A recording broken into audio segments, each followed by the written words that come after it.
Welcome to the Informed Pregnancy and Parenting Podcast. I'm your host, Dr. Elliot Berlin, pregnancy-focused chiropractor. My guest today is a passionate advocate for women's health. She's the founder of the nonprofit The Mother Lovers and a talented writer and producer, currently working with our friends over at the prenatal vitamin brand Needed. She's also the writer, producer, and director of the birth documentary Born Free, now streaming on Informed Pregnancy Plus. Paula James Martinez, welcome to the podcast. Thanks so much for having me. An honor. Well, the audience, when we jump in, is going to see how amazing you are. Let's start at the beginning. Where are you from originally? I'm from Essex, which is just outside of London, kind of small town, middle of nowhere. But age 17, I decided that I'd had enough of small town, middle of nowhere and moved to the big city to study fashion. What piqued your curiosity into fashion?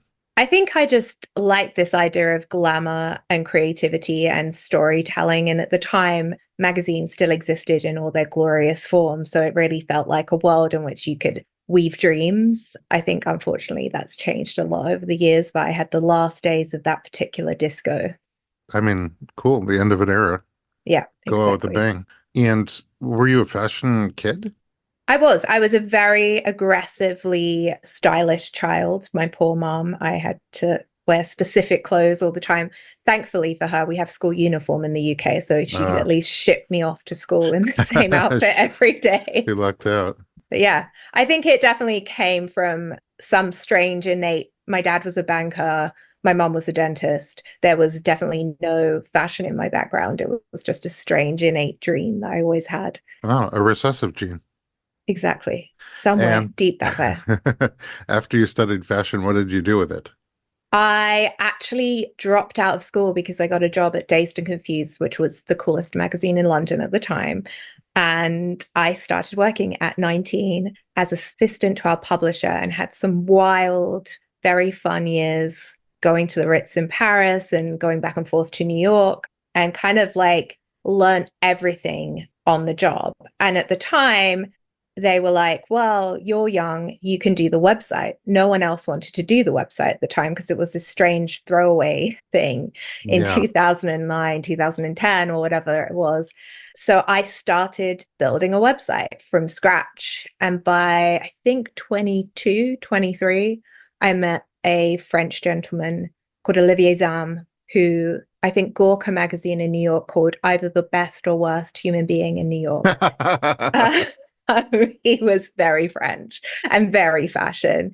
And he said, here's all the money, do whatever you want to do, build a website for my magazine, Purple. So I worked there for 6 years and went back and forth between New York and Paris and built a whole kind of wild universe in which I came across like everyone in fashion, from artists to filmmakers to storytellers. And I have a lot of stories from those times. Why does this feels a little like The Devil Wears Prada to me. It was The Devil Wears Prada, but with no HR. The Devil Wears Prada is very tame in comparison to my fashion years. Okay. And as you were talking about, I'm actually like, I want to see this movie. I want the juicy details that you're leaving out.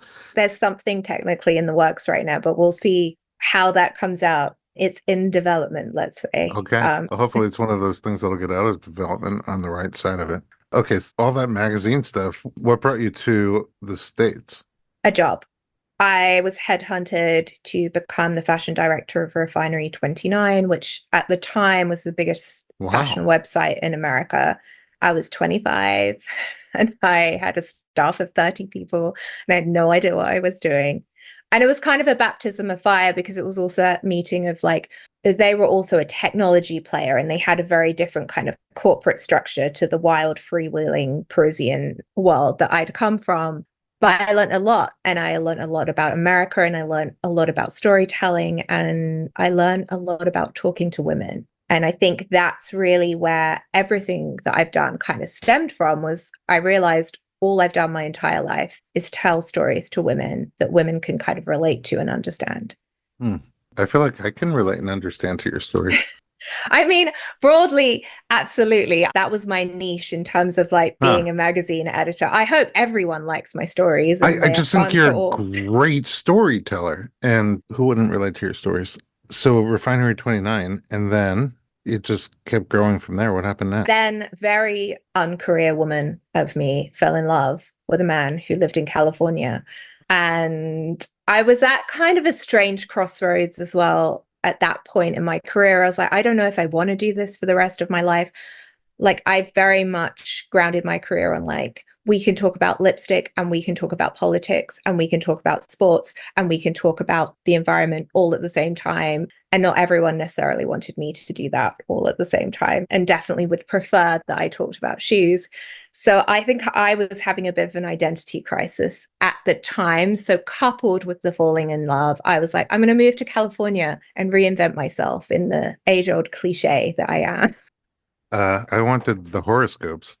You want to do my horoscopes? No, Like, the horoscopes. That's why I read fashion magazines.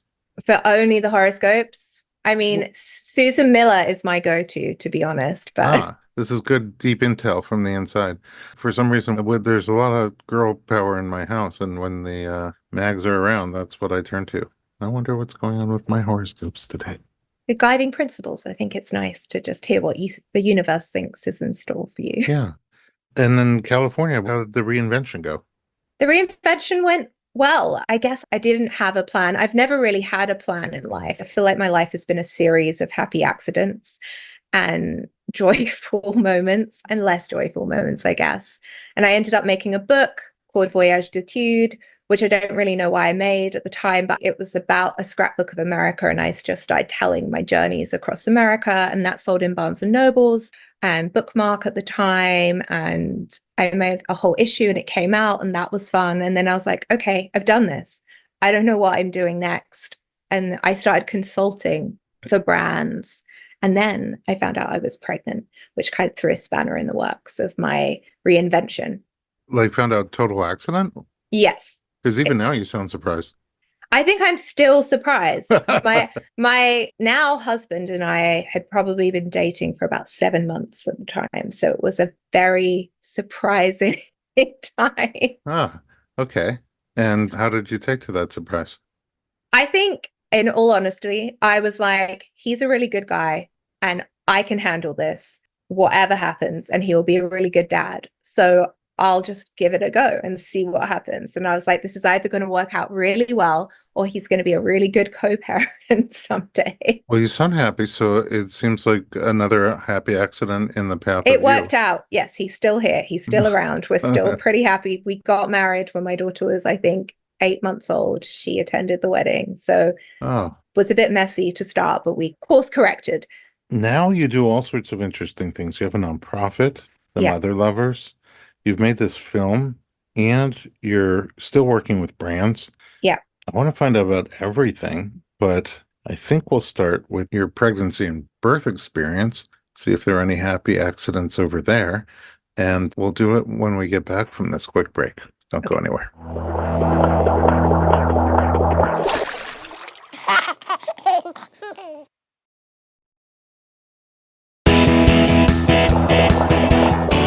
Welcome back. We're talking to Paula James Martinez. Okay. Very interesting happy accident background. Find out you're pregnant, but it sounds like it was not on your radar at all. So, like, when you got into your pregnancy, did you have any thoughts in mind about pregnancy, about birth, anything like that? No, I knew nothing because I come from the UK where you become pregnant and then the NHS gives you a midwife and then you have a midwife birth, generally in a hospital, but you can choose a home birth. So I was kind of under the impression it would work in the same way, but being America, I would have to pay. I understood that much.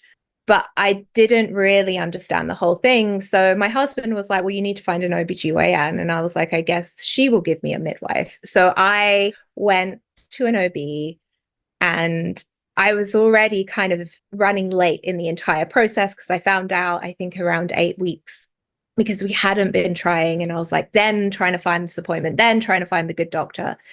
And I went through the process and, discussed having birth with the midwives in the hospital. And we had our 4 minutes appointments. And she told me that would be a possibility because I was young enough and healthy enough at the time. And I kind of followed along until I don't even remember, I think 28 weeks, whatever that appointment was. And she was like, oh, by the way, I'm going to be out of state around your due date. And if anything happens, I won't be there. So if you want to have the baby with me, we should have an induction. And I was like, what? I'd always kind of gone in thinking I was doing an unmedicated birth, that I was probably going to try and do it with the midwives. And it really threw me. And I was very British and I said, okay. And then I walked out very quietly and I said to my husband, we're never going back in that room Oh, ever again. okay. And it was not, I think, in reflection, any fault of hers. I actually respect her for her honesty. And I think so many OBs would not have been honest with me about that fact and kind of given me that heads up until it was too late. But I was like, okay, this isn't going to work. I'm not going to have the birth that I want to try for. I'm not going to have this unmedicated birth that I want to do. What should I do? And one of my best friends in LA is super hippie. And she was very excitedly training to be my doula. She'd always wanted to doula for someone. So during my pregnancy, as soon as she found out I was pregnant, she started taking doula training so she could be my doula at the birth. Oh, wow. And she was like, oh, I know a midwife. I know midwives at Del Mar. You could probably change. I have an in. And so I turned up at Del Mar, I think 30 weeks pregnant, and was like, hey, I want a midwife birth. And I was like, I'm going to be fine because I'm British and I have a plan and it's going to work out. And I think my conviction maybe convinced them because they took me on very late as a client. And at 38 weeks, I decided I was kind of like mentally done being pregnant. It was a full moon. And I read something on the internet, probably in the horoscopes, that if you go outside and rub your belly under a full moon, your baby will come.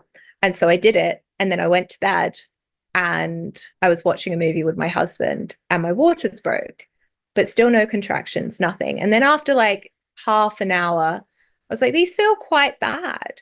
They feel quite bad. I was like, maybe it was a bad decision to not have a medicated labor. I was like, I don't know if I can do this. This is coming super fast. I thought you were going to say bad decision to rub your belly under the open moon, the full moon. Maybe both of them were a bad decision.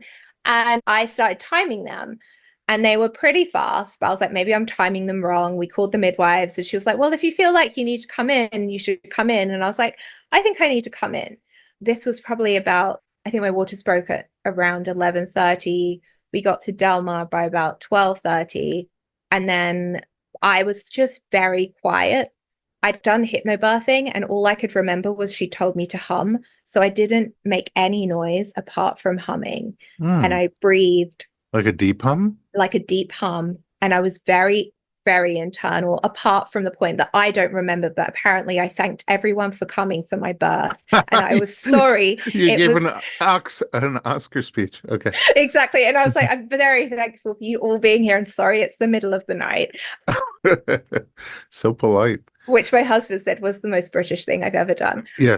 But yeah, so it progressed pretty fast. But because I was so internal and I kind of asked for no checks and we seemed to be doing fine, everyone thought it was going to be hours because I was so quiet. My husband was cold and he asked the midwife if he could go to the car to warm up, which at Del Mar is literally the other side of the door.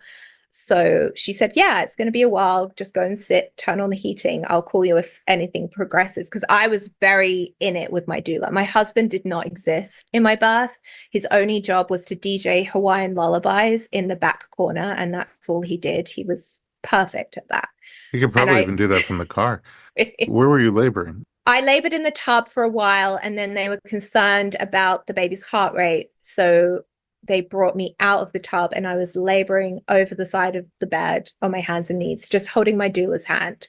And then the midwife had a call. So she stepped out of the room and my doula, best friend, just held my hand and was like, it's just you and me now. You're going to be fine. Breathe. And I was like, okay. And then I breathed and the baby's head came out. And she was like, oh my gosh. Called the midwife. Obviously, this is her first delivery ever as a doula. Call the midwife might be the second most British thing you ever said. Exactly. Midwife came rushing in just as her body came out. And I think my entire and that was probably about 3 a.m. Wait, and your husband was still roasting? And my husband was still in the car. So then my doula went out to the car, knocked on the window, and he was like, oh, is something happening? She's like, yes, it is. The baby is now here. Wow. Minor update.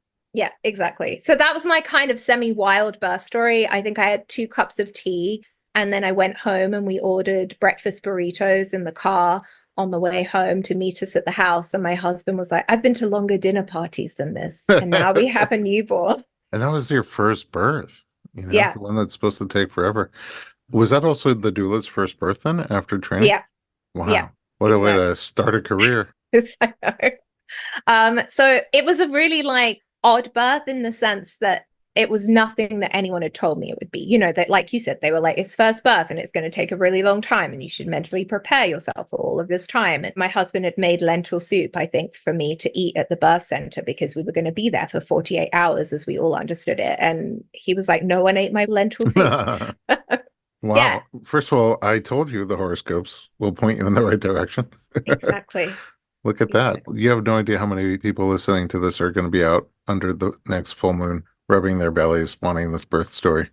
I don't know if I'd recommend that speed. I think afterwards it was almost hard to reconcile with because it had been so fast and people were like, it's a miracle birth. And it was in so many ways. But I then found it harder postpartum to complain about everything because I'd had this like dream version of a birth. So then it was like, if breastfeeding was hard or anything felt hard, I felt like I wasn't really allowed to complain because I'd been the girl with the unicorn birth, which Yeah. was an interesting way.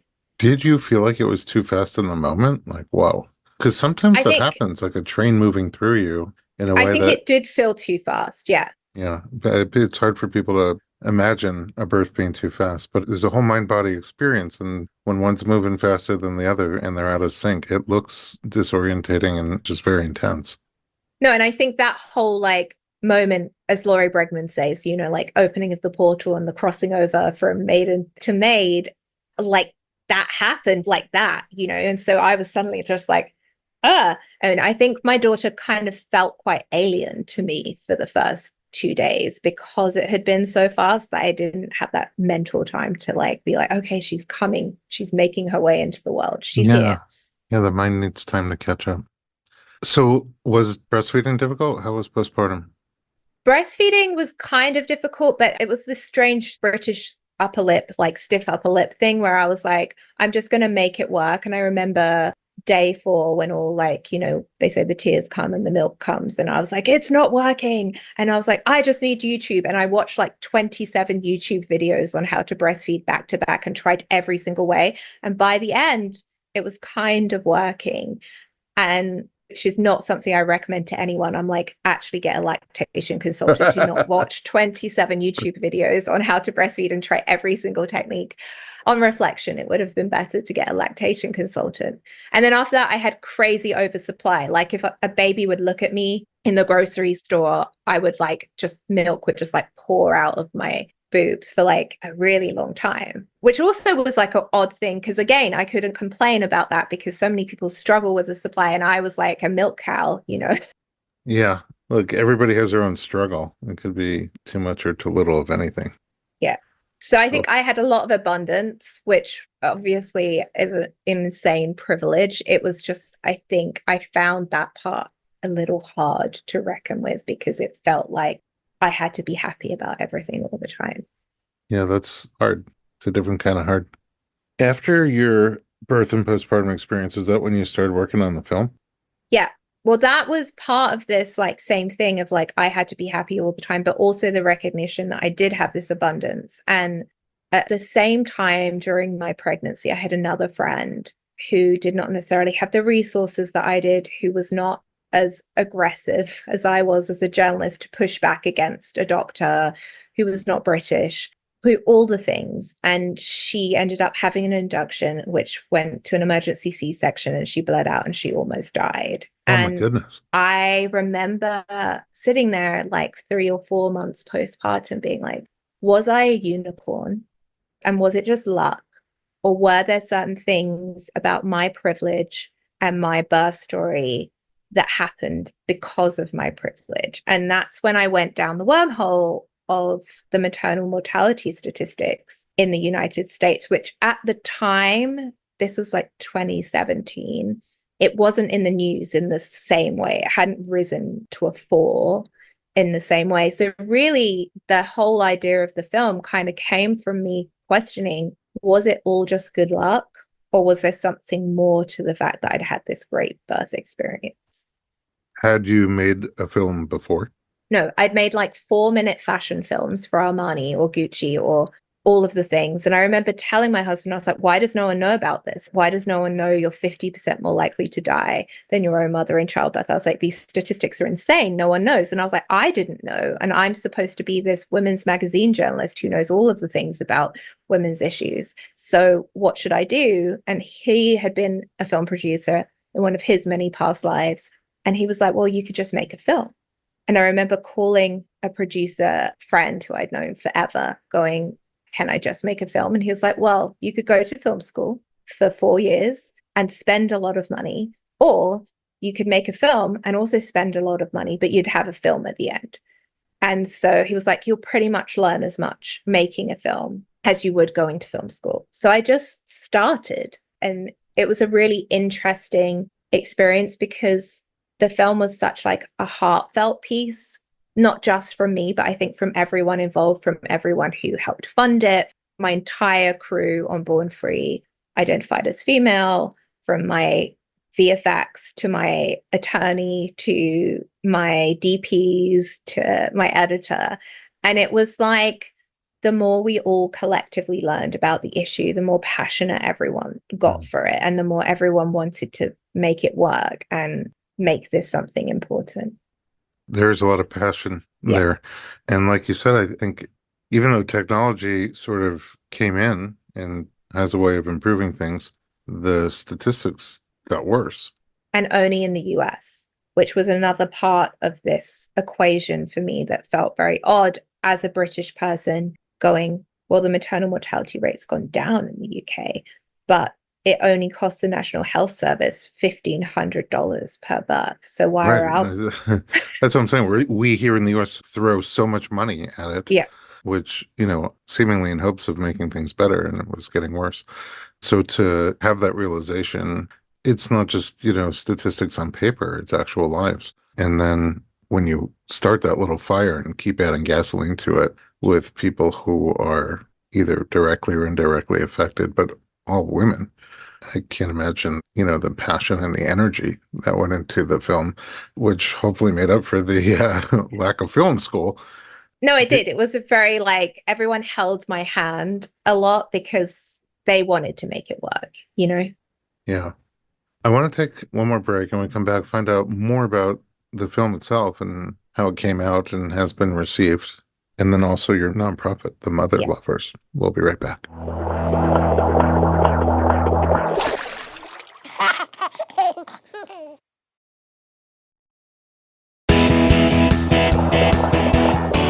Welcome back. We're talking to Paula James Martinez, and we were discussing her film, Born Free. So you had the story to tell, and you just said, okay, we'll make a film, as you do. And the passion grew. What was the ultimate message? How did you feel about the finished product, and how has it been received? I wanted to tell the story in a way that had optimism, and I also wanted to tell the story in almost a way that could be broken up into lessons, because I'd come from this kind of fashion content where I was like, women and men have short attention spans now. And how can I get especially younger people who may not even be in the place that they're going to give birth yet to pay attention and to understand that this was something that they needed to pay attention. This was a human rights issue. This wasn't just like, oh, I'm having a baby, now I'm going to watch this film. I'm like, no, I don't care. Like, you're a 22-year-old boy, you should be watching this film because human rights.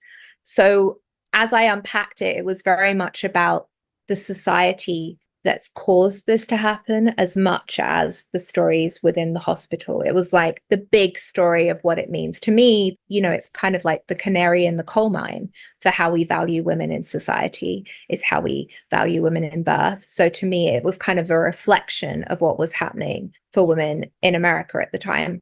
And looking at it holistically from history to racism, to what was happening in Congress, to what was happening with women's rights, and how all of these stories wove together. And also it was supposed to, this sounds like some of it's so heartbreaking, but it was supposed to be funny. it was supposed to be captivating. My poor visual effects girl, I was like, can you make some Disney birds fly around my head and land on my shoulders? And she was like, sure. Uh, I did it with that in mind, that like people would watch it and it would be colorful and it would be engaging.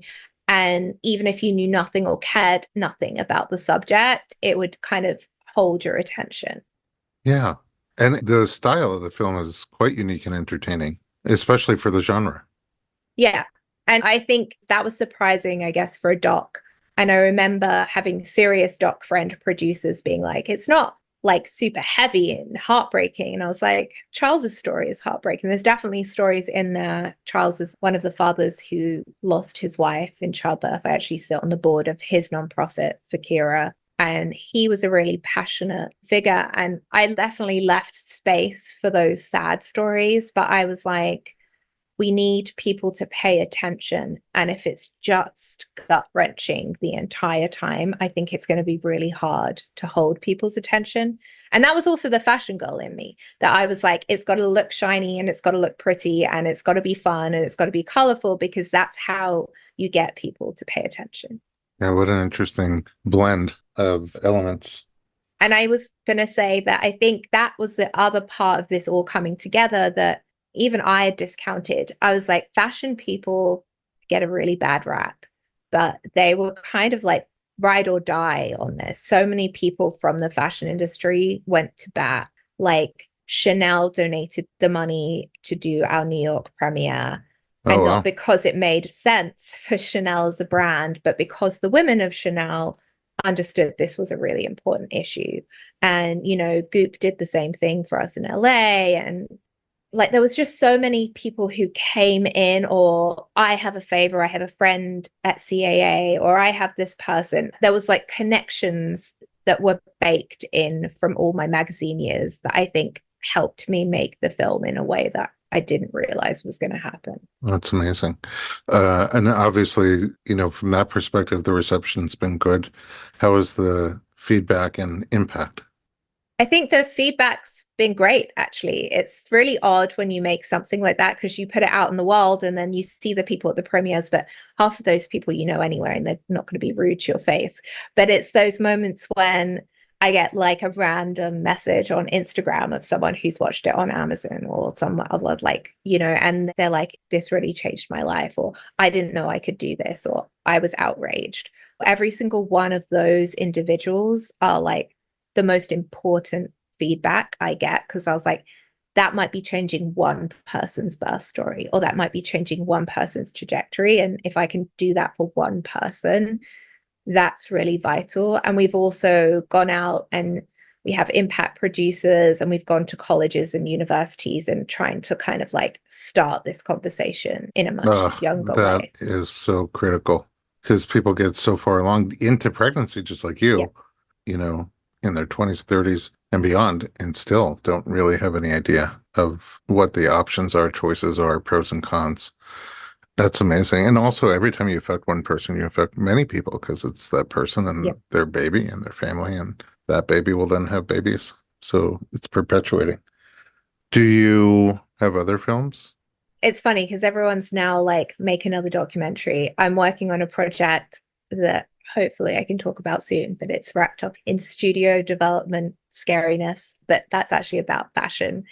Ah, But I think for me, the birth world took on a really different space that I was like, I will help tell stories. I'm actually working on a paid leave, like short film right now for a nonprofit, but also the nonprofit side of things and coming together to like lift up all women. Mother Lover, which is my nonprofit, came out the back of Born Free because I was like, firstly, I don't want to make any money from this film. So everything the film makes goes back into Mother Lover, and that gets dispersed out in grants to all sorts of different orgs. Because what I realized making the film was there was all of these people who'd been doing the work for a really long time, and no one had heard their stories, and they had no way to tell those stories. And like I said, I'm lucky enough that I'm in LA, I've been in New York, I can talk to Chanel, I can talk to these brands, I can talk to magazines.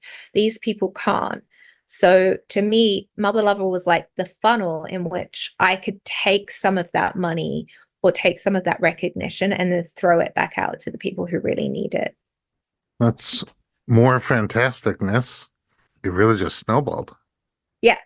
I remember we were like running out of money and we needed to do like sound on the film. So we made some t-shirts with a friend who had a brand in Paris. And she's like, I'm not going to charge you anything. Just send them to the store. And we sold out of like 5,000 t-shirts in a day. And we had models wearing them for us. And I was like, oh, I guess this can just happen. Like that snowball effect of like people caring and wanting to make things happen happened. And then we raised extra. So I was like, we'll give extra back. And there's been some like really amazing people and brands that honestly have just knocked on my door and said, can we help? And sometimes I've been like, I'm really busy. I have like a child and a day job and I'm doing 10 other things. And they're like, well, we'll just do it. And I was like, okay, great. And so there's been a lot of that I feel like I can't even say I've been running this nonprofit. I've just been like funneling the right people to the right people. Wow. So I said at the beginning, without even doing an introduction, the audience here is going to see like how magical you are. And it's true, just a magical person. First of all, I hope one of the projects you're working on is called Happy Accidents and it's the story of your life. But I'm kind of jealous about how you just make a decision and go with it. And probably 5 years after I have a thought to make a decision, I'm still, should I do this one or should I do that one? And you've already done 10 things and moved on. Congratulations on all the things, the accidental career, Yeah. the accidental partner, baby, movie, nonprofit. Yeah. And also, you're working with my favorite people at Needed. What are you doing over there? I'm working as their editorial director, also kind of in a happy accident kind of way. I was introduced through an old fashioned party friend to Ryan, one of their founders. And she was like, Paula does birth things. You should talk. And, they're doing incredible things. And not just in the supplement world, but I think what I really respect about Needed is it's a mother-led company and they really truly believe in what they're doing and they kind of walk the talk and they really hold space for all of the women they support, not just through the business and through, the supplements they create, but in terms of like the community and their staff.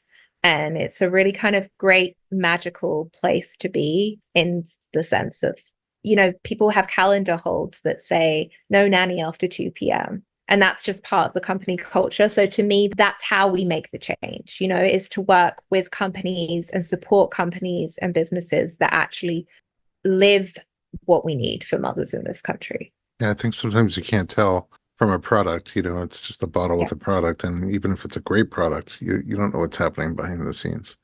So it's really nice for you to bring that out. I think that Julie and Ryan are amazing in what Yeah. they've built and continue to build. And the passion behind it, just like you and your film, is incredible. Okay. I do have one other question before we wrap up. What can we expect from Paula next? Honestly, I feel like probably more stories. Who knows? In 5 years, maybe I'll like try and become a farmer or something. I really don't know what the future holds. But I think for right now, with Needed, I'm trying to really just give women as much information as possible across the breadth of like their perinatal period and like do that well.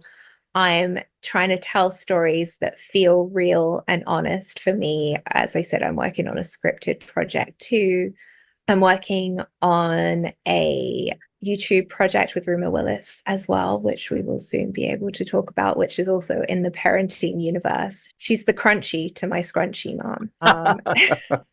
So I think I'm just going to try and keep falling up and probably fall down a lot of times, which I also do. And I want to make that clear to everyone that not everything I do is a success. And I've definitely made many mistakes. And Born Free was originally a 3.5 hour long film because I was like, everything is great. Oh, wow. Then we have to cut it in half because it's not great. I think I've just learned by doing and I'll just keep doing and try and do it from the right place. I think if you try and do things from the right place, the right people show up. Powerful. I love all the things that you're doing, and I really appreciate you sharing Born Free on Informed Pregnancy Plus. We've had a great reception to it, And I appreciate you for coming on here and telling your story. Pure magic. So basically what you're saying is we're going to have to keep checking in on you to see what kind of cool things are coming next. How can we do that? Where can we find you online? You can follow me on Instagram at Paula as an Explorer, and you can find Born Free at bornfree.com to learn more. And you can find the Mother Lovers at themotherlovers.com as well to support the nonprofit. And I guess as everything else comes out, I'll update you and you can put a little card in the office to say, this is what Paula's doing This is now. what Paula's doing now. Paula the Explorer. Yeah. Amazing. Thank you again for joining me. And at home, thanks for listening to the Informed Pregnancy Podcast. For more pregnancy and parenting information just like this, visit us online at informedpregnancy.com.